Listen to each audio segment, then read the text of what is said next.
안녕하세요 여러분들. 저는 대치동캐슬 고대원입니다. 비상교육에서 진행하는 초등수학 연산공부법에 대해서 라이브 강연을 하는데 참여해 주셔서 감사합니다. 안녕하세요. 안녕하세요 여러분들. 이제 여러분들 오늘 본 게임, 그러니까 초등 연산 공부 어떻게 할까요에 대한 이야기를 해보겠습니다. 첫 번째로는요, 수학 공부의 현실에 관한 이야기입니다. 이게 약간은 암울할 수도 있고 우울할 수도 있지만 그래도 담담하게 우리가 극복해야 되는 상황이니까요, 제가 최대한 자세하게 알려드리려고 할게요. 제가 드리고 싶은 말씀은요, 세 가지입니다. 첫 번째로는요, 빨라진 입시 교육이에요. 이게 전체적으로 여러분들이 수학 공부를 이렇게 열심히 하는 이유는 기본적으로 입시 교육이 빨라졌기 때문입니다. 예전에 어머님들이, 그러니까 저와 어머님들이 대학교를 갈 때만 해도 중학교 때 엄청 놀다가 고등학교 때 공부를 되게 잘해서 역전을 해서 대학교를 잘 간 사례들이 있거든요. 이제는요, 좋은 대학교를 가는 것만큼이나 좋은 고등학교를 가는 게 좀 중요해졌어요. 그렇기 때문에 우리가 알고 있는 좋은 고등학교, 생각나시는 고등학교들이 있잖아요. 그런 고등학교를 가는 게 대학 입시와 직결되었기 때문에, 그래서 어머님들이 좀 더 수학 공부를 빨리 하고 좀 열심히 해야 되는 거 아닌가라는 생각을 하시게 된다는 거, 그 부분을 말씀드리고 싶었고요. 두 번째로는요, 그렇기 때문에 학습 격차가 좀 벌어지기는 해요. 이제 입시 교육이 조금 빨라졌으니까 부모님들 중에서 이제 열심히 시키시는 분들이 있을 거잖아요. 그 학생들 사이의 실력 격차가 예전보다는 조금 더 많아졌다라는 이야기를 드리고 싶어요. 세 번째, 그럼에도 불구하고요, 수학 공부를 열심히 해서 잘하는 학생이나 잘하기 어려운 학생이나 모두 다 수학은 좀 어려운 것 같아요. 그 이유는요, 크게 세 가지 수학의 특징에 대해서 이야기를 하면 좀 더 편할 것 같은데요. 첫 번째로는요, 수학은요, 그 과목의 특성상 지름길이 없어요. 저는 되게 이게 공평하다고 생각을 하거든요. 우리가 언어, 그러니까 영어나 국어 같은 경우에는 그 나라에 살기 때문에 자연스럽게 습득되는 것들이 있잖아요. 근데 수학은요, 그런 게 없어요. 그냥 의지를 내고 노력을 해서 공부를 해야만 습득이 되는 지식이기 때문에 지름길이 없다는 측면에서 모든 학생들에게 공평하지 않나라는 생각을 하고요. 두 번째로는요, 이게 쌓는데 시간이 오래 걸려요. 운동이나 마찬가지인 거죠. 수학을 잘 못하는 학생이 그 과정을 다 통해서 1학년 1학기 공부하고 1학년 2학기 공부하고 이게 어느 정도 과정이 쌓여야 성과가 나오잖아요. 이게 시간이 오래 걸리기 때문에 약간 어려운 부분이 있고요. 마지막 세 번째, 수학의 가장 큰 특징 중에 하나인데요, 계단식 학문이기 때문에 느껴지는 어려움들이 있습니다. 국어 같은 경우에는요, 언어기 때문에 어디에서 시작하든 해당하는 어휘를 익히고 문장제 학습을 통해서 국어 실력을 향상시킬 수 있거든요. 하지만 수학은요, 5학년 1학기, 초등학교죠. 5학년 1학기 과정을 잘 못하면요, 6학년 1학기에서 분명히 문제가 생깁니다. 그러니까 쌓는 거는 조금 힘들고 어려운데 한 과정에서 약간 삐끗하게 되면 그 다음 과정은 확실히 어려워지기 때문에 학생이 그 수학 실력이 늘어나는 속도에 비해 떨어지는 속도가 훨씬 더 쉬운 학문이기 때문에 학생들이 좀 어려워하는 경향이 있습니다.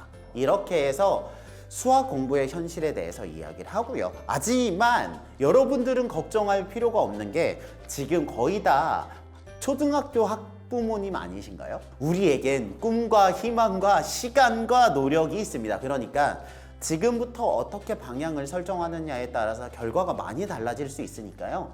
만일 이런 현실에 대해서 조금 어려움을 느끼고 불편함을 느낀다 하더라도 우리에겐 여전히 기회가 많다는 사실을 꼭 인지하셨으면 좋겠습니다.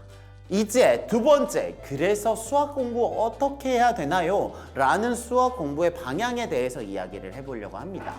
제가 말씀드린 건요, 두 가지인데요. 첫 번째로는요, 그럼에도 불구하고 연산으로 기본을 다져야 된다는 겁니다. 이게 마음이 바빠지면서 어려운 문제집을 풀고 많이 풀어야 된다는 생각을 많이 해요. 그러면 의외로 기초학력 수준에 미달되는 학생들이 더 많이 일어나게 됩니다. 이렇게 생각하시면 편해요.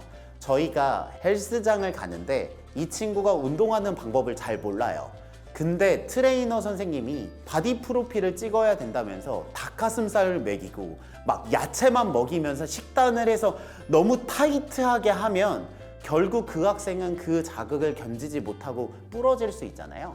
처럼 우리가 현실을 알기 때문에 마음이 급한 건 알아요.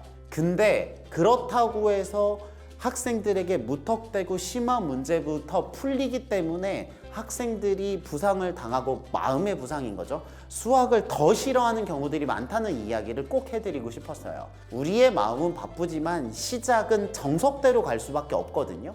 왜냐하면 정석대로 가야 성공 확률이 제일 높아지고요. 성공 확률이 제일 높기 때문에 정석이기 때문이죠. 그러한 관점에서 우리가 가장 먼저 체크해야 될 건 뭐냐라고 물어보신다면 첫 번째로는요, 당연히 연산입니다. 연산을 강조하는 이유는요, 이게 수학이 수로 다루는 학문이잖아요. 그러니까 숫자로 다루는 학문인데 숫자를 다루는 게 어색하면요, 답이 없어요. 근데 의외로 숫자를 다루는 건 시간이 지나면 자연스럽게 해결될 거라 믿기 때문에 그 부분에 대해서 신경을 안 쓰면 한글을 모른 채로 국어를 배우는 것처럼 숫자가 익숙해지지 않았는데 수학 진도가 나가는 현상을 경험할 수 있습니다. 그렇게 되면 나중에 그 상처를 까봤을 때요, 이제 처음부터 다시 쌓아야 되는 상태가 와요. 물론 연산에 큰 문제가 없는 경우도 있을 수 있어요. 오케이, 그 경우도 있을 수 있지만 적어도 수학 공부를 하는 데 있어서 우리 아이가 가장 기초가 되는 연산이 잘 되어 있나를 점검해 보시는 과정이 꼭 필요하다는 얘기를 하고 싶었습니다. 그래서 그 연산이 되어 있지 않으면 그 뒤가 답이 없다라는 말씀을 드리고 싶고요. 두 번째로는 작은 성공 경험을 해보잖아요. 그럼 그 학생은 큰 성공을 할 수 있는 힘이 생깁니다. 이거는 학문적으로 이안 로버트슨 교수가 말씀하셨던 승자 효과라는 이론이 있거든요. 그게 뭐냐면 어떤 사람이 승리를 하잖아요. 그러면 몸속에 테스토스테론이라는 호르몬이 분비가 된대요. 그게 있으면 이제 사람들이 조금 더 적극적이 되고 성공 확률이 높아지거든요. 근데 재밌는 건 작은 성공을 많이 해서 그 테스토스테론 호르몬이 많이 분비가 되면요, 그 다음번에 비슷한 상황만 가도 그 호르몬이 자동적으로 나온대요.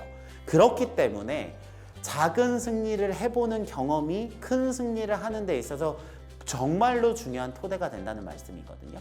여러분들이 지금 아이가 하고 있는 연산이 답답해 보일 수 있어요. 그리고 이게 언제 되어서 완성이 되나라는 생각이 들 수 있겠지만 아이의 마음속에 수학이 대부분의 경우는 싫어하는 학문이잖아요. 내가 되게 싫어하는 수학이라는 학문에서 일부분이라도 내가 노력을 해서 성공을 하고 있다는 증거를 보여주면 그 나머지 영역에서 도전을 할 수 있는 큰 힘이 생긴다는 얘기를 꼭 해드리고 싶었습니다.